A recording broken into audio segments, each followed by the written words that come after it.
اللهم صل على محمد وآل محمد. اللهم صل على محمد وآل محمد.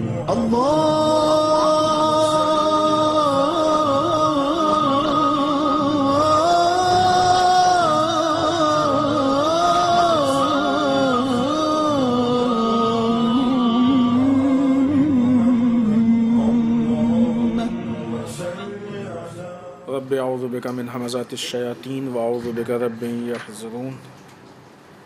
بسم اللہ الرحمن الرحیم. الحمد للہ وسلام علی عبادہ الذین اصطفى ولعنۃ الدائمۃ الباقیۃ علی اعدائہم اجمعین من الآن الی قیام یوم الدین. اما بعد، اخلاق عملی کے عنوان سے جس گفتگو کا آغاز ہوا تھا وہ آج اپنے 8ویں اور آخری مرحلے میں ہے. کل کی گفتگو میں ہمارے درمیان موت سے متعلق بات ہوئی تھی، اور اخلاقی گفتگو کے لیے موت ایک بہت اہم سبجیکٹ ہے، بالخصوص موت کا یاد رکھنا. اس سے متعلق موت کے یاد کی اہمیت، موت کے یاد سے مقصود کیا چیزیں ہیں، اس پہ موت کے یاد کی تاکید، وہ راستے جو شریعت نے بتائے ہیں کہ جن کے ذریعے سے موت کی یاد باقی رہتی ہے، اور موت کے یاد کے اثرات. ہمارے درمیان اس پہ گفتگو ہوئی تھی. وعدہ کیا تھا کہ جو بات بچی ہے موت سے متعلق، یعنی موت کی آمادگی، جو موت کے ٹاپک میں ایک بہت اہم چیز ہے، اس پہ آج گفتگو ہوگی. ظاہر سی بات ہے کہ ان ساری گفتگو کے بعد اگر یہ نہ معلوم ہو کہ ہم موت کے لیے کیسے آمادہ ہوں، کیسے تیار ہوں، تو گفتگو کا جتنا فائدہ ہو سکتا ہے وہ شاید نہیں ہو پائے. اس لیے یہ پوائنٹ اس کے لیے بہت اہم ہے کہ ہم اپنے آپ کو موت کے لیے آمادہ یا تیار کیسے کریں. سب سے پہلے ہم اس پوائنٹ کو پیش کرنے کے لیے امیر بیان مولا متقیان حضرت علی بن ابی طالب علیہ السلام کی ایک حدیث آپ کی خدمت میں عرض کرتے ہیں. مولا فرماتے ہیں: اِنَّ وَرَاءَكَ طَالِبًا حَثِيثًا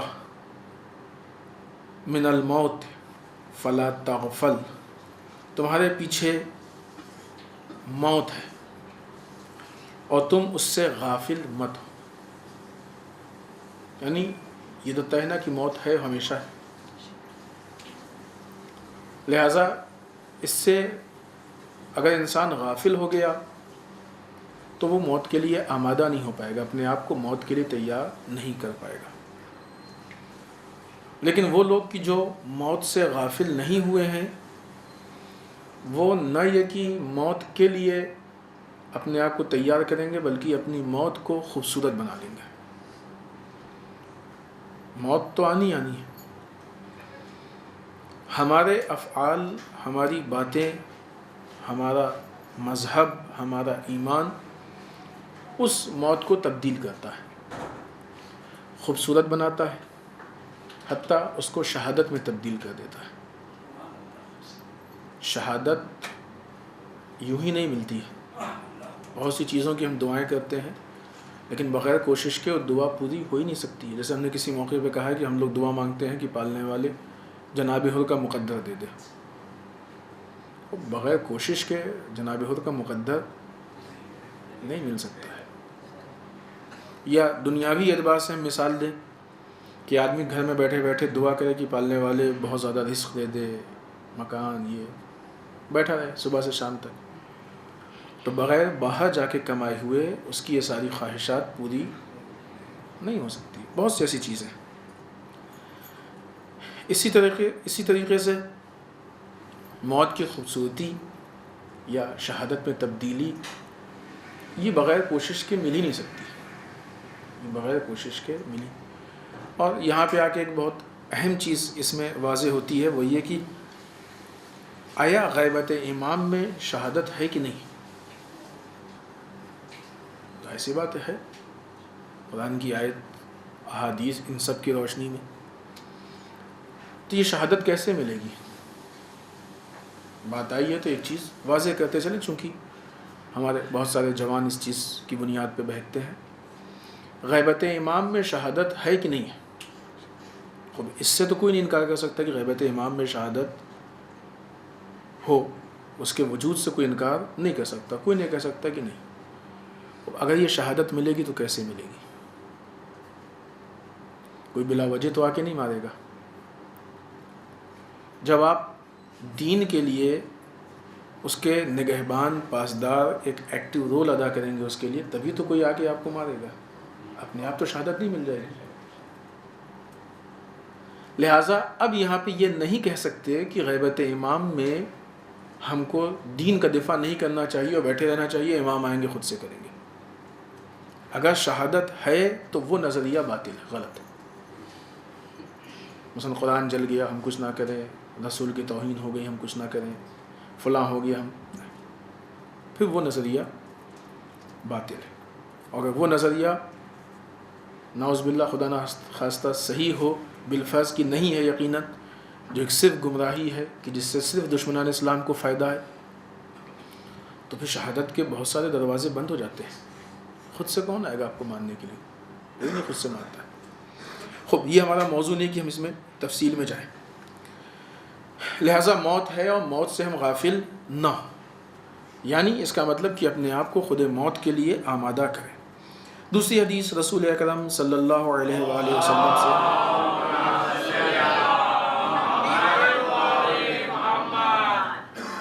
آپ فرماتے ہیں کہ من ارتقب الموت سارع فی الخیرات، جو موت کا انتظار کرتا ہے۔ ہم موت کے منتظر ہیں کہ نہیں ہیں؟ ہم موت کے منتظر ہیں کہ نہیں ہیں؟ جو موت کا انتظار کرتا ہے وہ نیکیوں میں سرعت، جلدی کرتا ہے۔ یہ موت کا انتظار کرنے والی کی نیکیاں کیا؟ ہر نیک کام، ہر اطاعت، ہر عبادت، سارے دینداری کے کام۔ یہ ظلم ہے دین پہ کہ جب تقوی، نیک کام، عبادت، اطاعت، ان چیزوں کی بات آتی ہے تو ہمارا ذہن صرف نماز، روزہ، حج، تسبیح، تحلیل اور دعاؤں تک آ کے محدود ہو جاتا ہے۔ ضرورت مند ہے، اس کی ضرورت پوری کیجیے۔ ایک بیچارہ پڑھ نہیں پا رہا ہے، اس کی پڑھائی کا انتظام کیجیے۔ کسی کی تربیت نہیں ہو پا رہی، اس کے تربیت کا انتظام کیا جائے۔ سماج و معاشرے کے لیے ہاسپٹل کھولے جائیں، یہ بھی نیکیاں۔ اسکول، کالج جو اس کی ضرورت ہے وہ کھولے جائیں، خاص کر کے آج کے زمانے میں جبکہ دوسرے اسکولوں میں جانے سے ہمارے بچیوں کے حجاب پہ پابندی ہے، ان کو سر کھولنا پڑتا ہے، پیر کھولنا پڑتا ہے۔ ایسے حالات میں یہ بہترین نیکی ہے، شاید بہت ضروری اور اہم نیکی ہے کہ جو اس زمانے میں ہونی چاہیے۔ پتہ نہیں کب یہ بات ہماری قوم کو سمجھ میں آئے گی۔ یہ نیکیاں، نیکی میں جلدی کا مطلب یہ کہ آدمی یہ نہ تلاش کرے کہ جب ہمارے آسانی کی نیکی ملے گی تب ہم کریں گے۔ یہ مارکیٹ کا رول ہے کہ پروڈکٹ، سامان جب ہمارے مزاج کے مطابق آئے گا تو خریدیں گے۔ یہ دین کا اصول نہیں ہے۔ دین کا اصول ہے کہ دین جن حالات میں ہے آپ کو ان حالات میں چلنا ہے۔ اگر رسول صلح کر رہے ہیں تو آپ کو صلح کرنی ہے، اور اگر رسول جنگ کر رہے ہیں تو آپ کو جنگ کرنی ہے۔ آپ یہ نہیں کہہ سکتے کہ رسول ہم تو جنگ کے موڈ میں آئے تھے، آپ نے صلح کیوں کر لی؟ ہمارا موڈ کیا ہے اور ہماری دلچسپی کس چیز میں ہے، اس سے بحث نہیں ہے۔ دین کو کس چیز کی ضرورت ہے؟ اسی طرح والے چونکہ جو مزاج بن جاتا ہے اور مزاج سے نیکی ہوتی ہے، تو جو اپنے مزاج کے اعتبار سے چل رہے تھے انہوں نے ہی، ایسے ہی لوگوں نے کہا کہ آج ہم کو رسول بھی جتنا شک ہوا اتنا کبھی نہیں ہوا، کیونکہ ایک مزاج بنا کے آئے تھے وہ کہ ہم کو یہ کرنا ہے۔ دین مزاج کے حساب سے نہیں ہوتا ہے، بلکہ مزاج دین کے حساب سے ہونا چاہیے۔ ولایت یہی ہے لہٰذا نیکیوں میں جلدی کا مطلب یہ نہیں ہے کہ مثلا ایک تو بہت آسان نیکی آج سمجھی جاتی ہے کہ جس کا کافی ریئیکشن بھی اب دکھ رہا ہے، بہت آسانی سے کسی کو پیسے دے دیں اور کہہ دیں کہ اللہ کی راہ میں ہم نے پیسے دیے. نہیں، ضروری نہیں کہ سارے پیسے اللہ کی راہ میں ہی. اس پہ گفتگو ہوئی ہے، بارہا گفتگو ہوئی ہے. سوچ سمجھ کے دیں کہ جس کو آپ دے رہے ہیں مستحق ہے کہ نہیں ہے، ضرورت مند ہے کہ نہیں ہے، کیا کرے گا، کیسے ہے. اگر سہم امام دے رہے ہیں کسی کو تو وہ دیکھیں کہ وہاں اس کا استعمال کیسے ہے. امام کے نام اور دین کے نام پہ لے کے بے دینی میں تو نہیں خرچ کر رہا. سہم سادات دے رہے ہیں تو یہ دیکھیں کہ ضرورت مند ہے، واقعی فقیر ہے کہ نہیں ہے، واقعی سید ہے کہ نہیں ہے. خود یہ ایک سسٹم ہے کہ ہم پیسوں کو سینٹرلائز کریں تاکہ قوم کو زیادہ فائدہ ہو. اصل یہ مسئلہ ہی نہیں کہ کس کو دیں کس کو نہ دیں، مسئلہ یہ کہ قوم کو زیادہ فائدہ پہنچے. ہم چونکہ پھر وہی بات ہے کہ یہ موضوع میں نہیں ہے، اتنی بات کہہ کے اس کو ختم کرتے ہیں کہ آج کروڑوں کا خمس ہوتا ہے ہمارا قوم کا نا. یعنی پھر کیا وجہ ہے کہ ہماری قوم کے پاس حسب ضرورت اسکول، ہاسپٹل، چینل، یہ قوم کے ضروریات میں نہیں ہے؟ کیا قوم کے ضروریات میں صرف نیاز ہے؟ یہ چیزیں قوم کے ضروریات میں نہیں ہیں. کیا قوم کو ایجوکیشن کی بھوک نہیں ہے؟ کیا قوم کو آج ہمارے جوانوں کو آگے بڑھنے کے لیے اچھے اچھے ڈپلومے، دوسرے کورسز، ان کی ضرورت نہیں ہے؟ اس کا پیسہ کہاں سے آئے گا؟ یہ مشکلات وہیں سے پیدا ہوتی ہیں جہاں سے سسٹم توڑ دیا جاتا ہے. جب ان پیسوں کا مس یوز ہوگا، غلط استعمال ہوگا، تو پھر جہاں پہنچنا چاہیے وہاں پیسہ نہیں پہنچے گا. دوسری طرف وہی پیسہ برباد ہوتا نظر آئے گا، کیونکہ ڈس بیلنس ہے نا معاملہ، بیلنس سے ہٹ گیا. خوب ہم کو ابھی مالی نظام پہ بات نہیں کرنی ہے، ابھی ہم کو گفتگو کرنی ہے نیکیوں پہ. تو یہ نیکیوں کا مطلب صرف یہ نہیں کہ سن لیا تسبیح بھی لے کے بیٹھ گئے، اس کے بعد نیکیاں. لوگوں کو پیسہ آسان ہوتا ہے نا، جن کے پاس پیسہ ہے ان کو بہت آسان نیکی سمجھ میں آتی ہے کہ پیسہ دیا اور جان چھوٹی، آسان دی. نہیں، جس جگہ پہ اسلام آپ کو چاہتا ہے وہاں آپ پیسہ دے کے جان نہیں چھڑا سکتے. اسلام جو مانگ رہا ہے وہ دینا پڑے گا. یہ دنیا نہیں ہے کہ آپ پیسے کو روب دکھا کے اپنی چلا لے جائیں. یہاں معاملہ خدا کے سامنے ہے، خدا فیصلہ کرے گا. ہم نے اس پہ بات کی ہے سرکار سید الشہداء امام حسین علیہ السلام سے متعلق.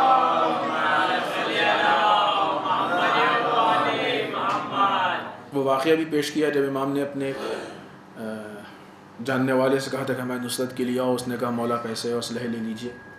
مولا نے بھگا دیا اس کو، بھاگ جاؤ اتنی دور کہ ہماری آواز تم تک نہ پہنچی. واقعہ ہم نے تفصیل سے آپ کی خدمت میں عرض کیا ہے، شاید 2 یا 3 سال پہلے 3 شعبان کی محفل میں. تو نیکیوں کا مطلب جو اسلام کا پورا ایک سسٹم ہے اس کے مطابق جس چیز کی اسلام کو ضرورت ہو وہ ہماری نیکی ہے. ابو موسیٰ اشعری کی طریقے سے صفین کو چھوڑ کے گھر میں بیٹھ کے تسبیح پڑھنا نیکی نہیں، بلکہ مالک اشتر کی طریقے سے امام علی کے ساتھ صفین میں آنا نیکی ہے. ورنہ دنیا کے اعتبار سے دیکھنے میں قاضی شریح، ابو موسیٰ اشعری، اس طرح کے جتنے بھی لوگ ہیں یہ بہت نیک کہے جاتے تھے کیونکہ ان کا ظاہر نیک تھا. نیکی ظاہر کے نیک ہونے کو نہیں کہتے ہیں، نیکی انسان کی حقیقت کو نیک ہونے کو کہتے ہیں. وجود انسانی نیک ہو جائے اور پورا وجود انسانی اپنے خدا کی مرضی کے مطابق چلے. آگے ہیں اگلی حدیث صادق آل محمد امام جعفر صادق علیہ السلام سے.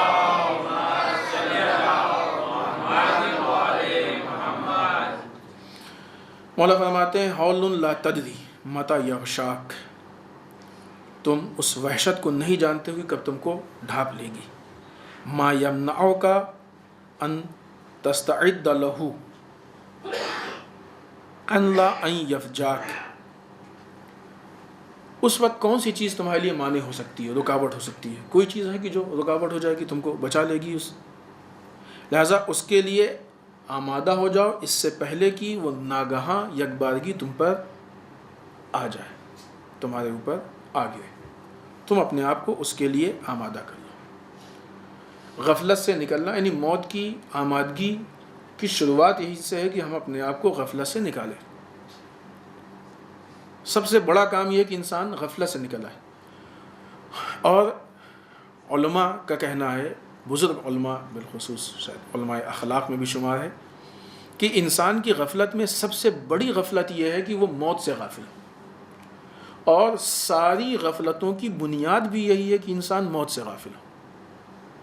جو انسان موت سے غافل ہے تو وہ ہر چیز سے غافل ہو سکتا ہے، اور جو موت سے نہیں غافل ہے تو دوسری چیزوں کی بیداری اس کے اندر خود بخود آ سکتی ہے۔ خب کون ہے غافل؟ غافل کون ہے؟ امیر بیان مولا متقیان حضرت علی ابن ابی طالب علیہ الصلوۃ والسلام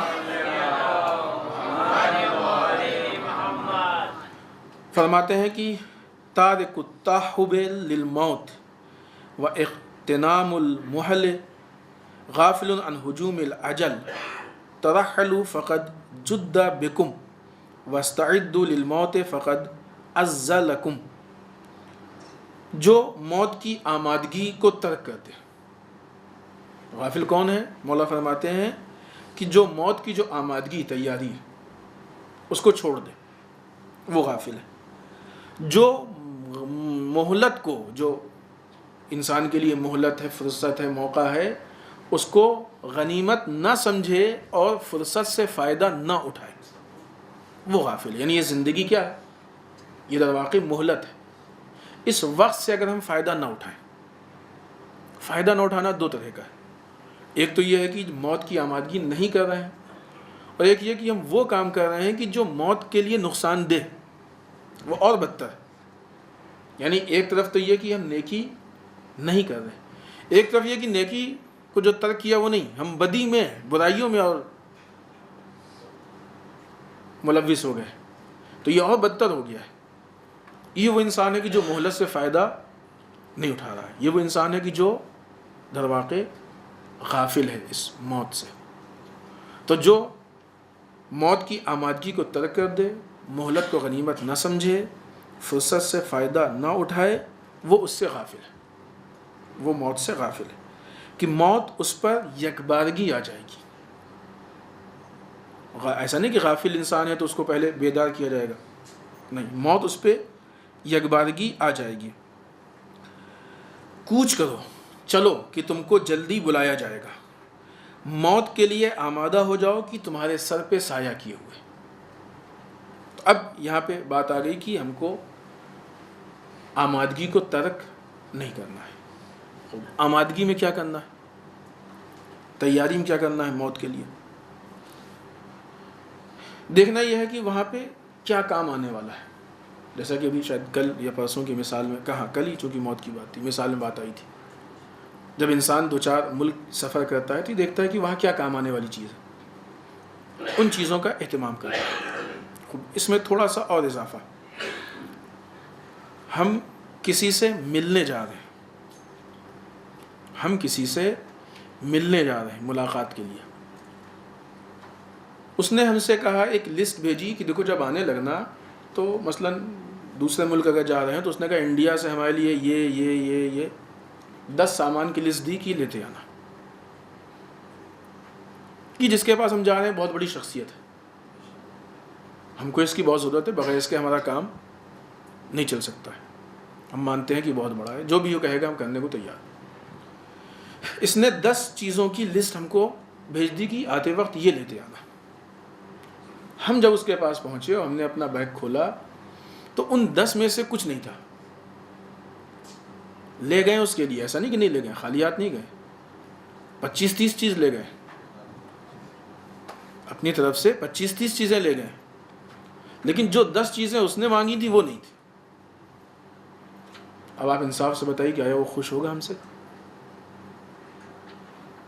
جو اس نے مانگی تھی یا تھی مثلا بالفرض ان 10 میں سے 2 3 4 50% سے بھی کم، 50 بھی آج کے زمانے میں ہو جائے تو بہت ہے، 50% سے بھی کم، باقی 20-25 چیزیں ہم لے گئے ہیں الگ سے، وہ ہماری اپنی مرضی سے تھی. اب یہ جو ہم 20-25 چیزیں اپنی مرضی سے لے گئے ہیں، ہو سکتا ہے کہ کوئی چیز ہماری نگاہ میں بہت زیادہ اہمیت والی ہو، لیکن اس کو اس کی حقیقت معلوم ہو کہ یہ بالکل کام کی نہیں، بیکار، دیکھتے ہٹاؤ، اس کا کوئی کام کی نہیں، کیا کریں گے اس کا. کوئی چیز ایسی ہے جو ہم کو بہت پسند ہے، اس کو پسند نہیں، کیا کریں گے، ہمیں تو بالکل پسند نہیں ہے، یہ ہمارے لیے بیکار. کوئی چیز ایسی ہے جو ہمارے کام کی ہے، اس کے کام کی نہیں ہے، تو ہمارے تو بیکار، ہمارے گھر میں اس کا کوئی کام ہی نہیں، اس کی کوئی ضرورت ہی نہیں. تو وہ چیزیں تو ایسی نکل جائیں گی. پلس وہ ناراضگی اپنی جگہ پہ باقی ہے کہ جو ہم نے تم سے 10 چیزیں منگائی تھیں وہ تم کیوں نہیں لائے. ہمارا تمہارے اوپر حق تھا، تمہاری گردن پہ حق تھا، ہم نے اس کے اخراجات تم کو دیے، سب کچھ دیا، پھر بھی تم نہیں لے کے آئے. یہی حال ہمارا ہے موت کے لیے. خدا نے ہم کو 10 چیزوں کی فہرست دی ہے، ہم بہت مشکل سے ان میں سے 2-4 چیزیں کر لیتے ہیں، لیکن اس سے کہیں زیادہ ہم وہ کرتے ہیں جو ہماری اپنی مرضی سے ہوتا ہے. اس سے کہیں زیادہ ہم وہ کرتے ہیں جو ہماری اپنی مرضی سے ہوتا ہے. نام لیں تو شاید لوگوں کے جذبات کو ٹھیس پہنچے. ان میں سے بعض چیزیں ایسی ہیں کہ جو ہمیں بہت اچھی لگتی ہیں لیکن ان کو اچھی نہیں لگتی. یہ واقعیت ہے. یہ جو 2-3 چیزیں ہم نے بیان کی ہیں، بیان کری، یہ واقعیت ہے. تھوڑا غور کیجئے تو نام بھی آپ کے سامنے آ جائے گا. بعض چیزیں ایسی ہیں کہ جو ہمیں لگتا ہے کہ بہت اہم ہے، جس نے منگایا ہے یعنی خدا اور اہل بیت کی نگاہ میں اس کی کوئی اہمیت نہیں. ہم اس کے لیے پریشان ہوتے ہیں، لڑتے ہیں، یہ سب کچھ کرتے ہیں. شاید ہم لے کے جائیں، ہمارے کام کی نہیں ہے، ہم نے تم سے مانگا بھی نہیں تھا، کیوں لائے، نقصان دہ بھی. تو بعض جس کی ہمارے نزدیک اہمیت ہے ان کے نزدیک نہیں اہمیت ہے. بعض جو ہم کو پسند ہے ان کو پسند نہیں. ہم کو پسند ہے، خب ظاہر سی بات مزاج میں فرق ہے، عقل میں فرق ہے. ان کی عقل بہرحال عقل کل ہے اور ہم تو کچھ بھی نہیں. ان کے مقابلے میں اپنے کو ناقص بھی نہیں کہہ سکتے. ہم کو پسند ہے، ان کو کیا کریں گے، ہم کو تو پسند ہی نہیں ہے. تمہیں پسند ہوگی تو ہمارے لیے کیوں لے کے آئے. بعض چیزیں ایسی ہوں گی کہ جو ہم کو لگتی ہیں کہ فائدہ مند ہے، ان کے لیے فائدہ مند بھی نہیں، ان کے لیے فائدہ مند بھی نہیں. کہیں کیا کریں گے ان کا ہم لے کے، ہمارے کسی کام کی نہیں ہے، کیوں اس کو یہاں پہ لے کے آئے. ہم نے جو کہا تھا 10 چیزیں، وہ اس سے شاید سستی بھی تھیں اور آسان بھی تھیں، تم نے وہ نہیں کیا. تم نے یہ اتنی برانڈڈ چیزیں ہمارے لیے مہیا کی، اتنی مہنگی مہنگی چیزیں مہیا کی، اس کی تو ہم کو ضرورت بھی نہیں تھی. تو بعض جگہوں پہ انسان کو دھوکہ یہ ہوتا ہے کہ ہم نے اتنی ساری نیکی کی ہے، ہم موت کے لیے آمادہ ہیں. یہ اتنی ساری نیکی چونکہ وہاں سے مانگی نہیں گئی ہے، اس لیے آپ کو موت کے لیے آمادہ نہیں کیے ہے. موت کے لیے وہ آمادہ کرے گی جو وہاں سے مانگی گئی ہو. پاسپورٹ کی جگہ پہ 10 رجسٹر کا بنڈل لے جائیے ایئرپورٹ پہ، ایک نہیں پوچھا جائے گا. اتنا سا پاسپورٹ ہی کام آنے والا ہے. پاسپورٹ بنوائیں، بغیر پاسپورٹ کے آپ بارڈر سے نہیں نکل سکتے. مانگا گیا ہے پاسپورٹ، آپ اس سے موٹے موٹے بکلیٹ اور بکس اور نوٹ بکس سب لے کے جائیے، نہیں چلے گا. وہ جو مانگا گیا ہے وہ لے کے جائیں. ہم یہ سوچ رہے ہیں ہم نے تو اتنی تیاری کر لی، سب کے پاس تو اتنا سا پاسپورٹ، ہمارے پاس اتنا بڑا رجسٹر، ہم کو تو پہلے نکالا جائے گا. وہاں پہنچے معلوم یہ کس کام کا، یہ تو ردی کاغذ کے بھاؤ بھی نہیں بکے گا. یہاں تو سے کوئی پوچھے گا بھی نہیں، کوڑے میں ڈال دو. پاسپورٹ کہاں ہے وہ لے کے آؤ، جو ہم نے مانگا تھا. ہم نے پاسپورٹ مانگا تھا، بغیر اس کے تم کو ہم یہاں سے نہیں جانے دیں گے. تو موت کی آمادگی اپنی مرضی کے حساب سے نہیں کرنی ہے، جس کے یہاں جانا ہے اس کی مرضی کے حساب سے کرنا ہے. ہم کیا دینا چاہتے ہیں یہ ایک الگ موضوع ہے، وہ ہم سے کیا لینا چاہتا ہے یہ ایک الگ موضوع ہے.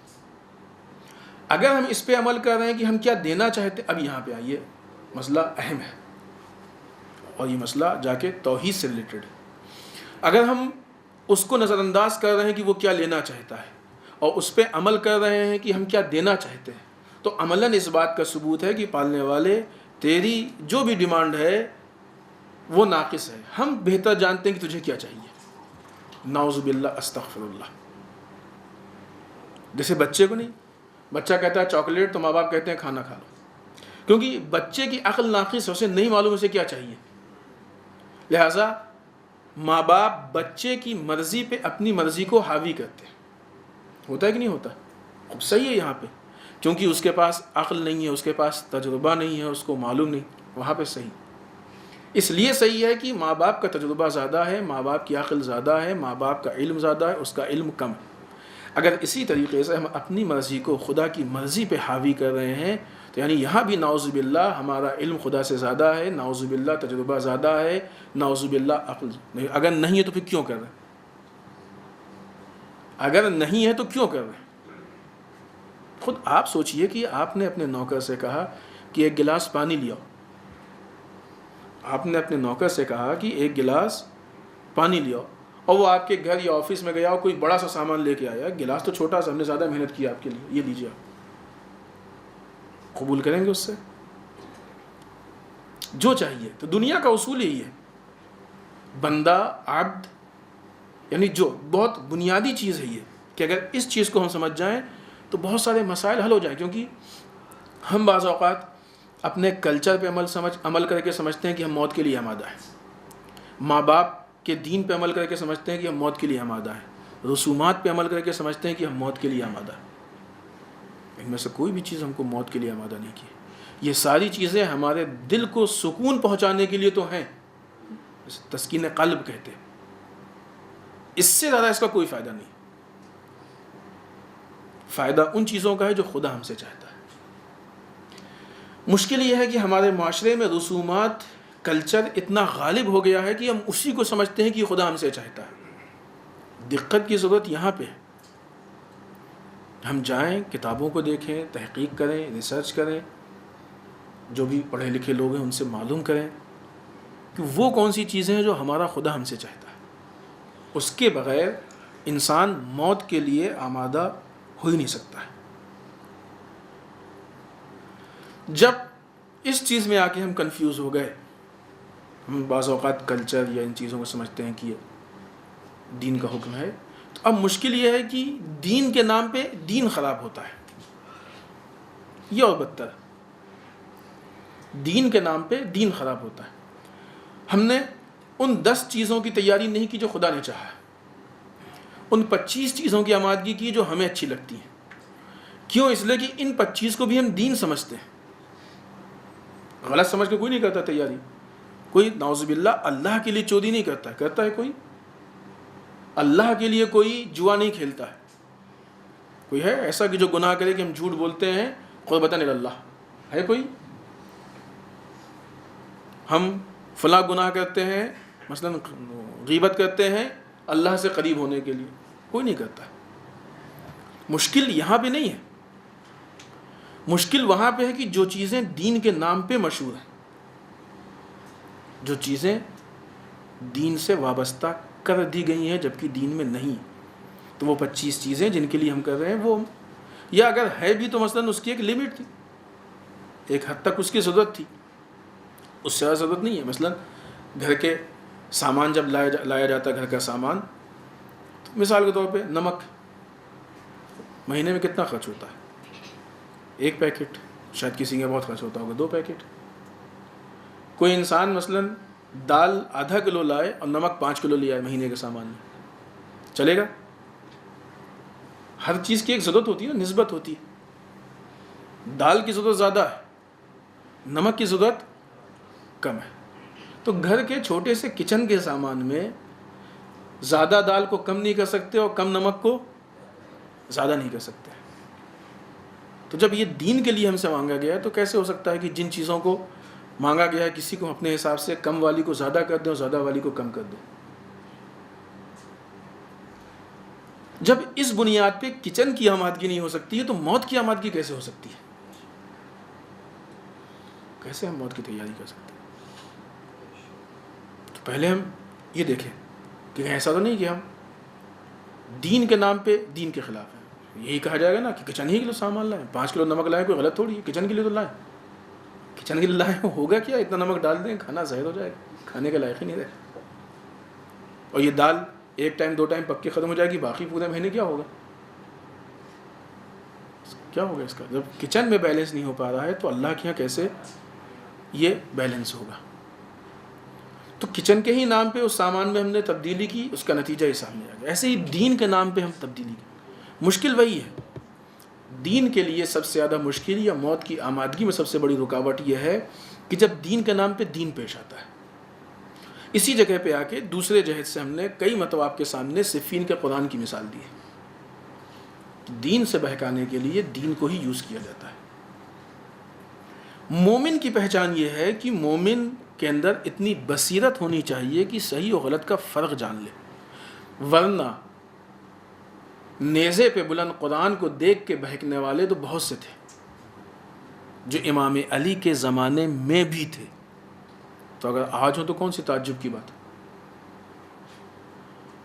اگر مولا کائنات کے زمانے میں نیزے کے قرآن کو دیکھ کے بہکنے والے موجود تھے، دین کو دیکھ کے دین یعنی ڈپلیکیٹ دین کو دیکھ کے اوریجنل دین کو چھوڑنے والے تھے، واقعی دین کو دیکھ غلط دین کو دیکھ کے صحیح دین کو چھوڑنے والے تھے، تو اگر اس طرح کے لوگ آج پائے جائیں تو کون سی تعجب کی بات ہے؟ آج تو مولا کائنات نہیں ہے، امام بظاہر نہیں، لیکن مومن یہ غلطی نہیں کر سکتا ہے، بابصیرت لوگ یہ غلطی نہیں کر سکتے ہیں، عقل سے کام والے، ولایت کے سسٹم والے یہ غلطی نہیں کر سکتے۔ یہ غلطی کون کرے گا؟ یہ غلطی وہ کرے گا کہ جو نظام اسلام سے آگاہ نہیں ہے، یعنی اس بنیاد پہ اس کے اندر بصیرت نہیں پائی جاتی ہے، وہ یہ غلطی کرے گا۔ تو موت کی آمادگی کے لیے اہم ترین چیز یہ ہے کہ ہمیں آمادگی کیا کرنی ہے، کیسے کرنی ہے، اور کہیں ایسا نہ ہو کہ دین کے نام پہ ہم دین سے دور ہو جائیں۔ تو موت کے لیے آمادہ نہیں ہے زندگی بھر۔ تو یہ سمجھے آپ، تصور کہ جتنے خوارج مرے ہیں تو کیا سوچا ہوگا انہوں نے؟ جنگ نہروان میں امام علی سے جنگ کر کے خوارج مرے ہیں، اپنے حساب سے تو شہید مرے ہیں نا وہ، اور جتنے شہادت کے فضائل ہیں وہ سب سوچ رہے ہوں گے۔ حقیقت کیا ہے؟ آپ کے یہ سوچ لینے سے کہ آپ شہید ہیں، آپ شہید ہو جائیں گے؟ آج جو یہ طالبان اور فلاں یہ بم باندھ کے اپنے آپ کو اڑا لیتے ہیں، تو کیا سوچتے ہیں؟ ہم اپنے حساب سے یہ کس کا بنایا دین ہے؟ یہ ان کا اپنا بنایا ہوا دین۔ آپ کا اپنا بنایا ہوا دین، اس کا خدا ذمہ دار نہیں ہے۔ خدا اپنے بنائے ہوئے دین کا ذمہ دار ہے، یعنی آمادگی اس کے راستے پہ کرنی ہے، اپنے راستے پہ نہیں کرنی۔ خوب، یہ ایک مکمل ٹاپک ہے، اس کو ہم چھوڑ کے آگے بڑھتے ہیں۔ اگلا پوائنٹ یہاں پہ خود موت سے جو ہمارا معاملہ ہے، یعنی ہم بچ نہیں سکتے ہیں۔ آخر میں اس پہ ایک حدیث، مولا کائنات حضرت علی بن ابی طالب علیہ السلام فرماتے ہیں،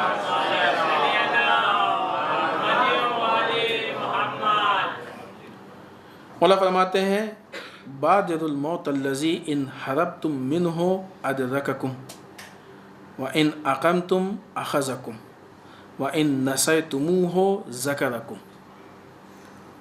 موت کی طرف بڑھو، اگر اس سے بھاگو گے تو پکڑ لے گی۔ بھاگنا علاج نہیں ہے، صرف ایک علاج ہے، آمادگی، اس کے علاوہ کوئی علاج نہیں ہے موت سے۔ آمادگی تیاری کے علاوہ موت سے متعلق کوئی علاج ہے ہی نہیں۔ اگر تم بھاگو گے تو وہ پکڑ لے گی، اگر جگہ پہ رہ جاؤ گے تو لے لے گی، اگر تم اس کو بھول جاؤ گے تو وہ تم کو نہیں بھولے گی، وہ تمہیں یاد رکھے گی۔ ہم موت کو بھول جائیں، کتنے لوگ ہیں موت کو بھول جاتے ہیں، لیکن موت اپنے وقت پہ آ کے دبوچ لیتی ہے، تو موت نہیں بھولے گی۔ اور یہ بھولنا اور یہ بھاگنا، یہ ساری چیزیں یہ خود غفلت ہے۔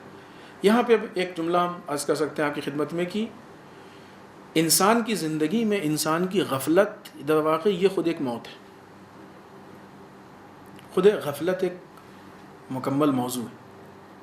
اگر قرآن کی نگاہ میں غفلت پہ بات کی جائے تو تفصیلی بات ہوگی، غافل لوگوں کے لیے خدا نے کیا کہا، غفلت کی وجوہات کیا ہیں، اس کے نتائج کیا ہیں، بہت تفصیلی گفتگو ہے۔ ہمیں غفلت کے موضوع پہ بات نہیں کرنی ہے، اس سے ریلیٹڈ جو بات ہے بس کچھ جملے عرض کرنے ہیں۔ غفلت خود ایک طرح کی موت ہے، کیونکہ جو انسان موت سے غافل نہیں ہے وہ اپنے کو بناتا ہے، سیلف بلڈنگ، خود اپنے آپ کو بناتا ہے۔ اب اگر موت آ جائے، یہ انسان مر جائے، تو اس کا جسم مرتا ہے، یہ نہیں مرتا ہے، یہ باقی رہ جاتا ہے۔ اسی کی جگہ پہ دوسرا آدمی ہے کہ اگر غفلت میں ہے، وہ موت سے غافل ہے، تو نتیجہ کیا ہوگا کہ اپنے آپ کو اس نے نہیں بنایا۔ موت اس کے پاس بھی آئے گی، چھوڑے گی تو نہیں اس کو موت، موت اس کے پاس بھی آئے گی۔ جب موت اس کو مارے گی تو اس کا جسم بھی مارا جائے گا، اور خود کو تو اس نے بنایا ہی نہیں تھا، تو وہ تو کہیں ہے ہی نہیں۔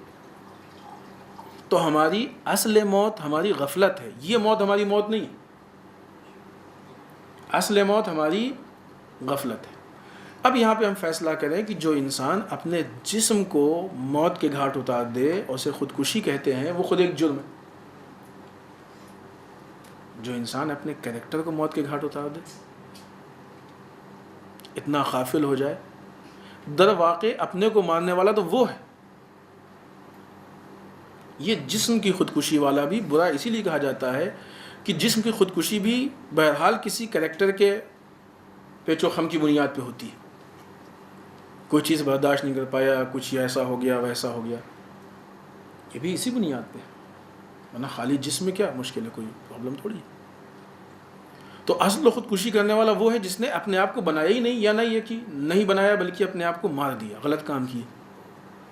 کیونکہ جتنے انسان گناہ کرتا ہے، ہر گناہ اس کے اندر ایک نقص پیدا کرتا ہے، اس کے اندر نقص پیدا کرتا ہے۔ نہیں معلوم آپ کے بیچ میں یا شاید کلاس میں یہ بات ہوئی ہماری، کہ جس طریقے سے انسان ہاتھ پیر کے اعتبار سے کامل ہوتا ہے، اگر اس کے باڈی میں جو پارٹس ہیں وہ کم ہو جائیں تو اس کو ناقص انسان کہتے ہیں۔ اسی طریقے سے انسان کا کریکٹر ہوتا ہے، ایک جھوٹ بولا نقص ہو گیا، غیبت کی نقص ہو گیا، یہ انسان کامل نہیں رہ گیا۔ اپنے کو بنانے والا وہ ہے کہ جو خود کو انسان کامل بنا لے۔ یہ سیلف بلڈنگ، خود سازی، یہ بھی ایک موضوع ہے، عنوان ہے، اور اخلاق میں بہت اہم موضوع ہے، بہت اہم ٹاپک ہے۔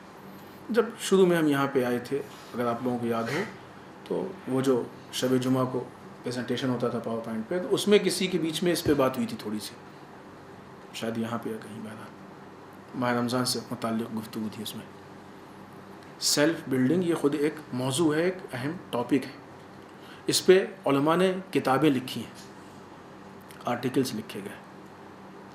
یہ انسان نہیں مرتا ہے، سیلف بلڈنگ کرنے والا انسان نہیں مرتا ہے، اور جو انسان غافل ہو وہ سیلف بلڈنگ نہیں کر سکتا ہے، خود سازی نہیں کر سکتا ہے، اپنے آپ کو نہیں بنا سکتا ہے۔ نتیجہ کیا ہوتا ہے؟ پھر جب یہ انسان غافل ہے تو اس کو کوئی بھی بیوقوف بنائے گا، یہ بیوقوف بن جائے گا۔ آپ نے دیکھا ہے کہ یہ شکاری چڑیا کیسے پکڑتے ہیں یا مچھلی کیسے پکڑتے ہیں؟ چارہ ڈالتے ہیں اور جال ڈالتے ہیں، چارہ ڈالتے ہیں اور جال ڈالتے ہیں۔ جال ایسا ہوتا ہے کہ دکھے نہ، چارہ ایسا ہوتا ہے کہ دکھے۔ دو چیزیں ہیں، ایک ہے چارہ، ایک ہے جال۔ شرط یہی ہے، جال دکھے نہ، چارہ دکھے، کیونکہ اگر چارہ نہیں دکھے گا تو شکار آئے گا نہیں، اور جال دکھ جائے گا تو شکار نہیں آئے گا۔ تو جال سے غافل کرنا ہے اور چارے کو ہائی لائٹ کرنا ہے، چارے کو ہائی لائٹ کرنا ہے۔ یہی وہ غفلت ہے کہ جو اس کو پھنسا لیتی ہے۔ آج وہ شکاری جو ہمارا شکار کھیل رہے ہیں، ان کے پاس بھی ایک جال ہے اور ایک چارہ ہے۔ شرط یہ ہے کہ جال دکھنے نہ پائے اور چارہ ہائی لائٹ ہو۔ اب وہ چارے میں جو چیزیں، چارے میں کیا ڈالا جاتا ہے؟ چڑیا کو پکڑنے کے لیے وہ ڈالا جائے گا جو چڑیا کھاتی ہے نا؟ مچھلی کو پکڑنا ہوگا تو وہ ڈالیں گے جو مچھلی کھاتی ہے، ایسا نہیں کہ جو چیز کو پسند نہیں وہ ڈالیں۔ تو جب ہمارے لیے جال بچھایا جاتا ہے تو وہی چیزیں ڈالی جاتی ہیں جو ہم کو پسند ہو۔ کیا ہوتا ہے؟ کبھی اس جال میں چارے کے طور پہ نماز یوز ہوتی ہے، کبھی اس جال میں چارے کے طور پہ قرآن یوز ہوتا ہے، کبھی اس جال میں چارے کے طور پہ تسبیح یوز ہوتی ہے، کبھی اس جال میں چارے کے طور پہ دعا یوز ہوتی ہے. جو غافل لوگ ہیں پھنس جاتے ہیں. اور پھر بات وہیں پہ آئے گی اسی مثال میں. صفین میں ایک چارہ تھا اور ایک جال تھا. چارہ قرآن تھا. اگر امام علی کے سامنے قرآن کو چارہ بنایا جا سکتا ہے تو آج امام زمانہ کے غیبت میں امام حسین کی عزاداری، امام علی کے فضائل، امام زمانہ کی غیبت، قرآن مجید، دعائیں، ان کو چارہ نہیں بنایا جا سکتا. یہ چارے ہیں آج کل. اصل وجود پہ نہیں کہہ رہے، دشمن کے یوز پہ کہہ رہے. یہ چارے ہیں. ان چاروں کو ڈال کے ہمیں جال میں پھنسایا جا رہا ہے. یہاں پہ اگر مومن کے پاس، کیونکہ مومن ہے، یہ چڑیا اور مچھلی نہیں ہے، مومن ہے. اگر مومن کے پاس بصیرت ہوگی تو یہ چارے سے پہلے جال کو دیکھے گا. اگر مومن کے پاس بصیرت ہوگی تو یہ چارے سے پہلے جال کو دیکھے گا. کیونکہ یہ سوچے گا کہ مثلاً جب قرآن تھا تو مثلاً یہ بھی کیوں قرآن لے کے آئے، مثلاً صفین میں قرآن کی کیا ضرورت ہے، علی کے مقابلے میں قرآن کی کیا ضرورت ہے، میدان جنگ میں قرآن. سوچے گا آیا اس چینل سے یہ چیز آنی چاہیے. جیسے ہم نے کسی موقع پہ کہا تھا کہ مثلاً بہت پہلے عیسائیوں نے فلم بنائی دا میسج، ہم لوگ خوش ہو گئے کہ عیسائی اسلام کی تبلیغ کر رہے ہیں. نہیں، سوچو کہ یہ عیسائی کیوں ہماری فلم بنا رہا، اس کو کیا پڑی ہوئی کہ ہماری تبلیغ کرے گا. سوچنے کی چیز. چارہ ہے، یہ چارہ ہے، اس کے پیچھے جال ہے. بہت چارے ہیں اور بہت جال ہے. جو مومن غافل ہوگا وہ جال میں پھنس جائے گا اور پھر وہ یہ سمجھے گا کہ دین پہ عمل کر رہے ہیں اور دین سے دور ہوتا جائے گا. جو بصیرت ہوگا وہ جال کو دیکھ لے گا اور اس جال کی بنیاد پہ اس چارے سے بھی اپنے آپ کو بچا لے گا. باوجود کہ نیزے پہ قرآن بلند تھا، لیکن علی کے جو سچے صحابی تھے وہ اس قرآن کے نزدیک گئے ہی نہیں. جب قرآن کو دشمن یوز کرتا ہو تو اس کو چھو بھی نہ. جب دعاؤں کو دشمن یوز کرتا ہو تو کیوں؟ اس لیے کہ جلد قرآن حقیقی قرآن نہیں ہے، عمل قرآن، نظام قرآن حقیقی قرآن. کوئی ہم سے قرآن کو چھین نہیں سکتا جلد دکھا کے. جس طریقے سے صفین میں جلد دکھا کے قرآن دشمن نہیں چھین پایا، ویسے ہی آج خالی شکل دکھا کے نہ امام علی کے فضائل کوئی ہم سے چھین پائے گا، نہ امام حسین کے مصائب کوئی ہم سے چھین پائے گا، نہ امام زمانہ کی غیبت کوئی ہم سے چھین پائے گا، نہ ان کی نصرت کوئی ہم سے چھین پائے گا. یہ رہے گی ہمارے پاس، کہاں جائے گی؟ ہم تو اپنے آپ کو آمادہ کریں گے.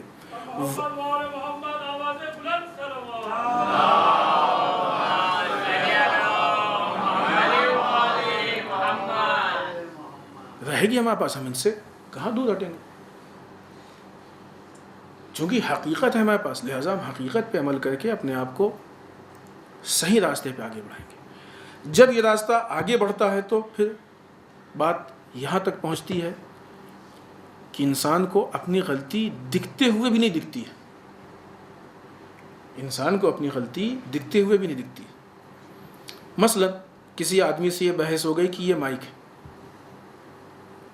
ہم نے کہا کہ یہ مائک ہے، انہوں نے کہا کہ نہیں یہ مائک نہیں، کچھ اور نام لے لیا، یہ یوں ہی ایک ڈیکوریشن کے لیے کچھ رکھا ہوا ہے. اب وہ ثابت کیا، اس کو چلا کے اور آواز دکھا دیا.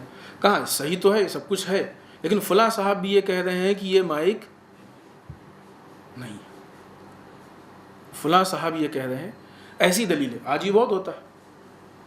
آج جو دین کو لے کے جن چیزوں کو لے کے اختلاف ہے، ہم اس طرف نہیں جا رہے. صرف اس حد تک کہ ان چیزوں کی وجہ سے ہم اپنے آپ کو آمادہ نہیں کر پائیں گے، کیونکہ ادھر اگر اس طرح کی گفتگو پہ گئے تو بہت لمبا موضوع ہے. اس جال میں پھنسنے کے بعد دین جو برباد ہوتا ہے اس کے حالات بتا رہے. کسی ذاکر نے ایک مثال دی تھی، یاد آ گئی، جلدی سے پیش کرتے چلیں. کہ وہ ایک صاحب تھے، انہوں نے انگریزوں کے زمانے میں ہائی اسکول کر لیا، ان کو فوراً سروس مل گئی، اور کہیں دوسرے گاؤں میں سروس تھی، چلے گئے وہاں سروس کرنے. یہاں ان کی بیگم اکیلے تھی اور بار بار خط لکھ رہی تھیں، آ جائیے آ جائیے. نہیں آ رہے تھے. ایک مرتبہ بیگم نے اپنے گھر میں آہ بھری اور کہا کہ ہم تو اب ایسے ہو گئے ہیں جیسے بیوہ ہو گئے. نوکر نے یہ بات سن لی اور بھاگا ہوا گیا مالک کے پاس. کہا صاحب جلدی گھر چلیے، آپ کی وائف بیوہ ہو گئی۔ وہ پہنچے اپنے آفیسر کے پاس کہ ہم کو 1 ہفتے کی چھٹی چاہیے، ہماری بیوی بیوہ ہو گئی۔ تم تو زندہ کھڑے ہو، تمہاری بیوی کیسے بیوہ ہو گئی؟ کہا بات تو ہماری بھی سمجھ میں نہیں آ رہی، لیکن جو نوکر آیا ہے وہ بڑا معتبر ہے، وہ کبھی جھوٹ نہیں بولتا ہے، وہ کہہ رہا ہے کہ ہماری بیوی بیوہ ہو گئی۔ یہی حال آج دین کے بہت سارے مسائل کا ہے، سارے اعتبار سے ثابت ہے کہ یہ چیز ہو گئی ہے، کتاب سے بھی ثابت ہو جائے گی، مجتہدین سے بھی ثابت ہو جائے گی، روایات سے ثابت، لیکن آخر میں آ کے دلیل یہی ہوتی ہے کہ فلاں صاحب تو ایسا کہہ رہے ہیں، پھر لوگ کرتے ہوئے آئے ہیں، ہمیشہ سے ایسا دیکھ رہے ہیں۔ پہلے یہ طے کریں کہ دین کو لینے کے لیے یہ دلیل ہے جو اسلام نے بنائی ہے یا معاشرہ اور سماج دلیل ہے، ٹھیک ہے نہیں؟ اگر یہ ثابت ہو گیا یہ مائک ہے تو اب فلاں صاحب وہ بھی جھوٹے ہیں، فلاں صاحب اگر فلاں صاحب کہہ رہے ہیں مائک نہیں تو وہ بھی جھوٹے ہیں نا۔ لیکن آخر میں بات یہیں پہ آتی ہے کہ بجائے اس کے کہ حقیقت کو دیکھ کے قبول کیا جائے، نہیں کہ حقیقت کو قبول نہیں بلکہ فلاں تو ایسے کہتے ہیں، فلاں تو ایسے کہتے ہیں، یہ درواقع خود کو دھوکہ دے رہا ہے۔ یہ موت کی غفلت کی وجہ سے یہ آدمی اپنے آپ کو موت کے لیے آمادہ نہیں کیے ہے، ان چیزوں کو بہت چھوٹا سمجھ رہا ہے، لیکن مرنے کے بعد یہ چیزیں سنگین جرم کی طرح اس کے سامنے آئیں گی۔ خود اس کے علاوہ اور بہت ساری چیزیں ہیں جو پیش کی جا سکتی تھیں، ہم پیش کرنا چاہتے تھے لیکن وقت نہیں ہے۔ آخر میں صرف چند جملے، صرف مذمت کی بنیاد پہ جو قطیف میں بلاسٹ ہوا ہے یا اس کے علاوہ مسجد نبوی کے پاس یا جو دوسری جگہوں پہ بلاسٹ ہوا ہے، ہم اس کی، یا جیسے کہ عراق کی بھی ایک خبر ہے، ہم سب اس کی پرزور مذمت کرتے ہیں۔ دنیا میں جہاں بھی بلاسٹ ہوا ہو اور جہاں بھی بے گناہ مارے جائیں، یہ بہرحال صحیح اور جائز نہیں ہے۔ اور پھر آپ سے گزارش کریں گے کہ خالی یہ کہ بلاسٹ ہوا ہے اور مذمت یہ بس یا حل نہیں ہے۔ کیوں ہوا؟ کس نے کیا؟ بالخصوص سعودیہ میں بعض بلاسٹ کوشچن مارک کیوں ہوئے؟ قطیف والے تو پھر بھی سمجھ میں آتے ہیں، لیکن بعض دوسری جگہوں والے ان کے پیچھے سوال ہے، یہ ضرورت ہے۔ لیکن ابھی ہم یہاں پہ اس کی گفتگو نہیں کریں گے، ہمارا وقت ختم ہو چکا ہے۔ آج چونکہ پروگرام لمبا تھا لہٰذا سوال و جواب کا معاملہ نہیں ہے، لیکن ہم آپ سے گزارش کریں گے کہ یہ اخلاق کی جو گفتگو ہے یہ بہت مختصر تھی، آپ کسی نہ کسی عنوان سے اس کو کنٹینیو کیجئے، کہیں سے بھی۔ بہت سارے ٹاپکس ہیں کہ جن کو ہمیں جاننے کی ضرورت ہے، پڑھنے کی ضرورت ہے اور ان پہ عمل کرنے کی ضرورت ہے۔ کہیں ایسا نہ ہو کہ ہم ان پوائنٹس کو اچھوتا چھوڑ دیں جو ہماری ضروریات میں سے ہے۔ جیسے ہوتا ہے کپڑے، کھانا، گھر کے ڈیکوریشن، معلوم ہو جائے کہ فلاں چیز بہت اچھی تو انسان ڈھونڈ کے لاتا ہے، دور تک سفر کرتا ہے، حاصل کرنے کی کوشش کرتا ہے۔ اسی طریقے سے دین اور علم کے لیے بھی اگر معلوم ہو جائے تو ہم کوشش کریں اس کو لانے کی اور حاصل کرنے کی کوشش کریں۔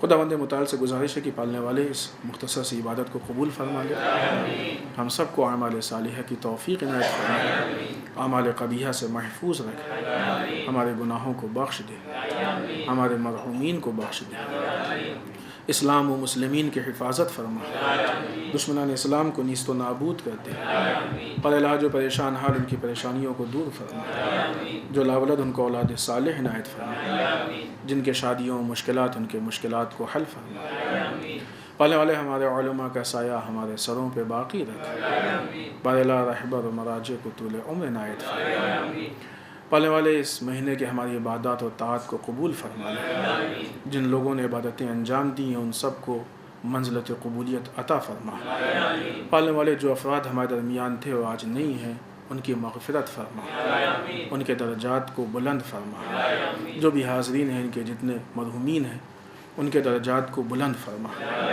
پالنے والے جن لوگوں نے بھی یہاں اس ادارے میں جس اعتبار سے بھی یا کہیں بھی دین کی خدمت انجام دی ہے ان کی خدمت کو قبول فرما لے، ان کے توفیقات میں اضافہ فرما لے، پالنے والے ہمیں مزید واقعی دین پہ عمل کرنے کی توفیق عنایت فرما، بار الہ حقیقی اسلام کو سمجھنے اس پہ عمل کرنے کی توفیق عنایت فرما، بار اللہ ہمارے امام کے ظہور میں تعجیل فرمائے، ہمیں ان کے آبان و انصار میں شریک ہونے کی توفیق عنایت فرمائے۔